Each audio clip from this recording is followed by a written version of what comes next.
Part 1. The Human Animal. Chapter 1. Humans as Social Creatures. Imagine a newborn infant. It arrives in the world unable to walk, unable to feed itself, unable to protect itself, unable to survive on its own. For months, and indeed for years, its life depends entirely upon the care of other human beings. Compared with many animals, this dependence is striking. A foal may stand within hours. Many creatures enter the world already equipped with instincts and capabilities that allow a degree of immediate independence. Human beings take a different path. We arrive unfinished, vulnerable, dependent, embedded from the beginning in relationships. Most of us think of this dependence as a temporary stage of life, something we outgrow as we become adults. We learn to provide for ourselves. We make our own decisions. We become independent, yet if we look more carefully, the dependence never entirely disappears. The adult who prides himself on self-sufficiency depends upon farmers he will never meet, engineers he has never spoken with, workers who maintain electrical systems he barely understands, and strangers who help sustain countless institutions that make modern life possible. The appearance of independence often rests upon an astonishing network of interdependence. This raises a curious question. Human beings frequently celebrate individuality. We admire self-reliance. We tell stories about independence and personal achievement. Yet why are our lives so deeply entangled with the lives of others? Why are human beings so profoundly social? And why has this social nature become one of our greatest strengths? One way to appreciate the question is to imagine the alternative. Imagine a world in which every human being lived entirely alone. No families, no friendships, no communities, no shared learning, no language, no culture, no accumulated knowledge. Each generation would begin almost from the beginning. Every lesson would need to be rediscovered, every skill relearned, every mistake repeated. Such a world would be recognizable as human in one sense, but it would be missing much of what makes human life possible. The story of our species is not merely the story of individual intelligence. It is the story of intelligence shared. Human beings survived not because we were the fastest creatures on the savannah. We were not. Nor because we were the strongest. We were not. We lacked claws, we lacked armor, we lacked many of the specialized adaptations that made other species formidable. What we possessed instead was an unusual capacity to cooperate. Groups could accomplish what isolated individuals could not. Together they could hunt. Together they could gather food. Together they could watch for danger. Together they could care for children. Together they could preserve and transmit knowledge. Over time, this capacity to cooperate became one of humanity's most powerful advantages. The individual human being remained relatively limited. The group became extraordinary. This realization invites a shift in perspective. Many of us unconsciously imagine human beings as individuals who occasionally cooperate. History suggests something closer to the reverse. We are social creatures first, individuals second. Not because individuality is unimportant, but because individuality itself develops within a social world. Language is learned from others. Values are learned from others. Norms are learned from others. Even our sense of self emerges through relationships.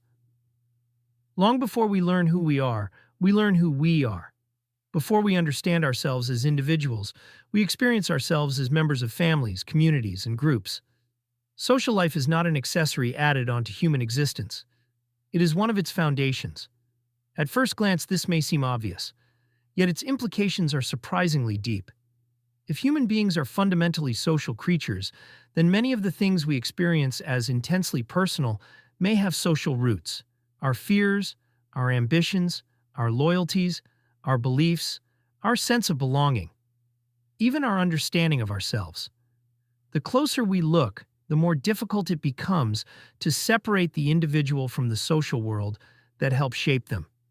And this is where the story of civilization truly begins. Not with governments, not with laws, not with technology, not with institutions, but with human beings learning to live together. Human beings did not merely evolve the capacity to cooperate, we evolved minds capable of navigating cooperation. Consider how much of ordinary life involves other people. We worry about what others think of us. We remember conversations from years ago. We replay misunderstandings. We pay attention to reputation, trustworthiness, fairness, loyalty, status, and belonging. A person may forget where they parked their car last week, yet remember a social slight from 20 years ago. The human mind often treats social information as especially important, for good reason. For most of human history, survival depended not only upon understanding the physical world, but upon understanding other people. Who could be trusted? Who was reliable? Who might help? Who might compete? Who belonged to the group? Who did not? These were not trivial questions. They were often survival questions. A person who misunderstood the weather might suffer inconvenience. A person who misunderstood the social world might find themselves isolated, and isolation was dangerous. The result was a mind highly attuned to social life. Much of what we call intelligence may have evolved, at least in part, to solve social problems. The challenge of coordinating with others. The challenge of understanding intentions. The challenge of maintaining relationships. The challenge of earning trust. The social world is not a side activity for human beings. It is one of our primary environments. Just as fish evolve within water, human beings evolve within relationships. One consequence of this social nature is that belonging occupies a surprisingly central place in human life. Most people can remember moments when they felt accepted and moments when they felt excluded. The emotional difference between those experiences is often profound. Acceptance brings relief, connection, security. Exclusion brings loneliness, anxiety, pain. Part of the reason is that belonging is not merely a preference, it is a need. For much of human history, belonging to a group significantly increased the chances of survival. Groups provided protection. Groups shared resources. Groups helped raise children. Groups transmitted knowledge. To belong was often to survive. To be cast out was often to face extraordinary risk. The modern world has changed many things, yet the human nervous system still carries much of this older inheritance. Human beings do not merely want to exist, they want to belong. Children thrive when secure relationships provide both safety and exploration. Adults continue seeking many of the same things, although in different forms: friendship, partnership, family, community, meaningful participation. The details vary. The underlying pattern remains remarkably consistent. We are creatures who grow in relationship. The image of the completely self-sufficient individual has always been partly a myth. Human flourishing is deeply relational. Many of the experiences people value most are not solitary achievements. They are shared experiences.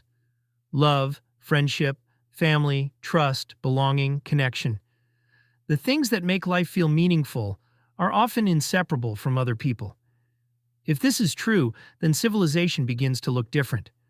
We often think of civilization as an external structure, a collection of institutions, rules, buildings, technologies.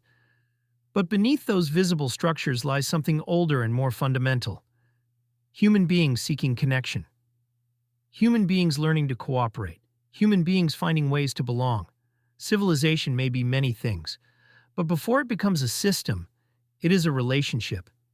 And before it becomes an institution, it is a bond between people. Cooperation as humanity's superpower. If an observer had encountered human beings hundreds of thousands of years ago, they might not have predicted our eventual success. Individually, we are not especially imposing creatures. Yet something unusual happens when human beings work together. The limitations of individuals become transformed by the capacities of groups. One person may know how to grow food. Another may know how to build shelter. Another may understand medicine. Another may create tools. Another may preserve stories and knowledge. No individual needs to possess all of these capabilities. The group possesses them collectively. This is one of civilization's deepest principles. Human beings achieve extraordinary things not because each person knows everything, but because knowledge can be shared. Not because each person can do everything, but because labor can be divided.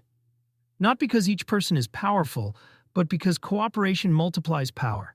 Imagine trying to build a modern city alone. The idea is almost absurd. No individual could design every building, generate every watt of electricity, grow all the food, maintain all the roads, manufacture all the tools, educate all the children, and provide all the medical care. Yet cities exist. Not because anyone understands everything, because millions of people cooperate. Each contributes a small part to a much larger whole. Civilization emerges from this process. Among humanity's greatest cooperative achievements is language itself. Language allows experience to move from one mind to another. Knowledge no longer dies with the individual who discovered it. Ideas become transmissible. Learning becomes cumulative. Civilization becomes possible. A lesson learned by one generation does not need to disappear with that generation. It can be inherited, expanded, refined, passed forward. What begins as cooperation between people becomes cooperation across time. Culture emerges, traditions emerge, institutions emerge, civilization emerges. Seen from this perspective, civilization is not primarily a collection of buildings or technologies. It is accumulated cooperation. It is the record of countless human beings solving problems together across generations. The roads, bridges, schools, hospitals, libraries, farms, and power stations that surround us are visible expressions of something deeper. People finding ways to coordinate their efforts, people building upon the work of those who came before. Civilization is relationships stretched across time, yet every strength carries a shadow. The same social instincts that allow cooperation also create new challenges. The desire to belong can become conformity. Loyalty can become exclusion. Shared identity can become tribal conflict. Status can become rivalry. The very capacities that make civilization possible can also generate many of its recurring problems. The story of civilization is therefore not a story of pure progress, nor is it a story of pure conflict. It is the story of social creatures continually learning how to balance cooperation and competition, belonging and openness, individuality and community. From relationship to civilization. At the beginning of this chapter, we considered a newborn child, a vulnerable creature dependent upon others. That dependence might have seemed far removed from civilization. Yet now we can see the connection. A child depends upon a parent. Parents form families. Families form communities. Communities form societies. Societies form civilizations. The largest structures of collective life ultimately grow from the smallest human bonds. Before there were nations, there were relationships. Before there were institutions, there were groups. Before there were laws, there was cooperation. Civilization begins not with systems, but with people. Human beings finding ways to live together. Closing orientation. To understand civilization, it helps to begin with a simple orienting observation. Human beings often appear as individuals. Yet civilization reveals something else. We are participants in networks of relationship far larger than ourselves. The independent self is real, but it exists within a social reality that makes much of individual life possible. When people think about civilization, they often picture governments, technologies, markets, or institutions. Those things matter, but they are not the deepest foundation. Beneath all of them lies a simpler reality. Human beings are social creatures, creatures who learn from one another, depend upon one another, seek belonging with one another, and cooperate with one another. Everything else in civilization grows from that fact. The story of civilization is, before anything else, the story of relationships scaled upward across time. If human beings are profoundly social creatures, another question immediately emerges. How do we learn from one another? How do ideas spread? How do behaviors replicate? How do values travel from one mind to another? Human beings do not merely live together, they influence one another continuously. To understand civilization more deeply, we must understand one of the most powerful forces in human life, our capacity for imitation and social learning.